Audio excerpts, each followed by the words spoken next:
4টার পরের থেকে বিভিন্ন জায়গায় কারচুপি হয়েছে।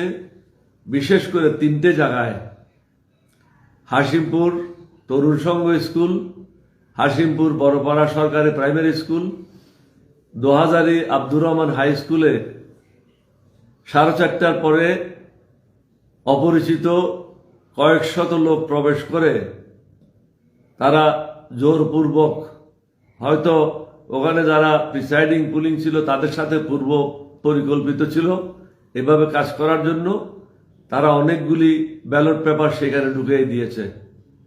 এছাড়াও আইন শৃঙ্খলা বাহিনী যারাই ছিল 2:30টার পরের থেকে 3টার পরের থেকে আমাদের যারা নেতাকর্মীরা কেন্দ্রের বাহিরে ডিউটিরত ছিল তাদেরকে পিটিয়ে বের করে দিয়েছে।